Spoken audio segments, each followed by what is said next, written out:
Hi, it's Marvin Cook. Once again, hey, thanks for showing up and supporting the channel. Today we're going to go over the basics of how to apply this as a southpaw and also against the southpaw if you're right-handed. I think you'd like the way this is structured. It's not as complicated as a lot of people make it out to be. Stick around, you'll enjoy this. We're going to go over the southpaw stance. We're going to we're going to approach this from two different ways. I want the southpaw fighters to understand that this style works left-handed or right-handed. I want the right-handed fighters to know that this style works whether you're facing a left-handed or right-handed fighter. Okay? So all of the elements are universal. They go both ways. All right? So now we start off here and I'm facing a right-handed fighter. All of the things that we went over about not lining up, about looking for the back foot. You can actually score off of the back foot being exposed. We're looking at holding this stance so that the only way your opponent can freaking score is trying to come through the jab. And the only way he scores without that is you have released that stance or you freaking not had the discipline to stay where you need to be. So, just by being disciplined to hold your stance and face your opponent, doesn't matter if he's right-handed or left-handed, all of the elements apply the same way.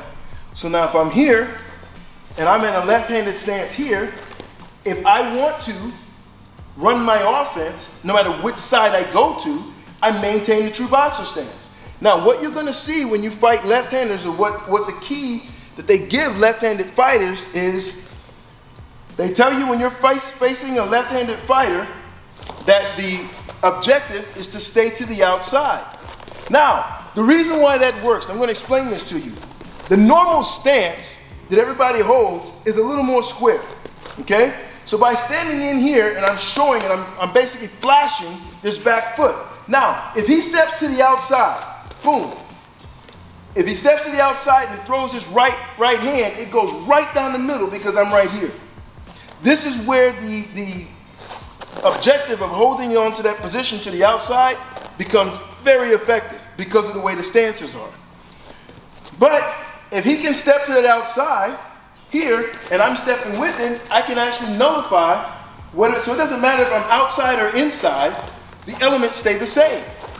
Okay? So the stance, even though it looks backwards, it doesn't matter because all of what you're looking for is the same. Once we've learned to run our offense to the left and to the right and we make this thing universal, it doesn't matter if he's right-handed or left-handed, the elements stay the same.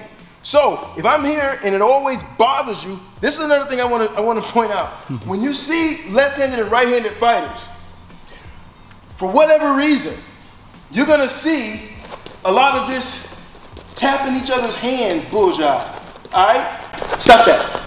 When you see this, the only reason this is happening is because you're standing in the same doggone spot. And you're sitting there thinking you're going to time it from here, but your footwork has now been nullified. He's petting you to sleep.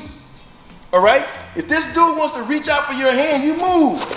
That's it. You don't let him pet your jab. This is your rifle.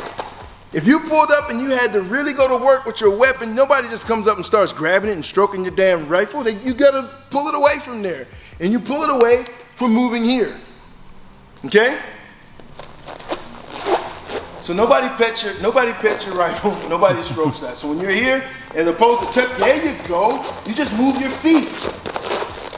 And you find those angles, just like you would as a right-hander. Everything is here. When I showed you the angles of approach, this positional, boom, you step to that side, boom, there it is, it's open, just like that. If he comes around to this side, boom, it's open, right outside, right between the jab and the backhand. The same things apply, the same rules apply, whether they're left-handed or they're right-handed. This is one of the main things that I really struggled with.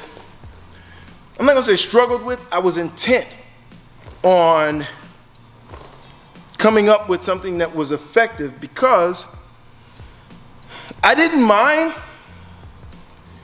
if a guy was better than me and it was competitive. I couldn't live with the fact that a guy could be competitive simply because he was born left-handed. That wasn't going to work. You're going to have to work for this. you know? And if you can work and make this competitive, then hey, my hat's off to you. I love fighters, and I love the fact that you can put your hard work in and get a reward for that. But I just couldn't live with the fact that you could just be born left-handed, and now all of a sudden that causes problems for me. You know, so when we learn how to nullify this, he can be left-handed, but he better be on his game, okay? You don't just get no freebies here.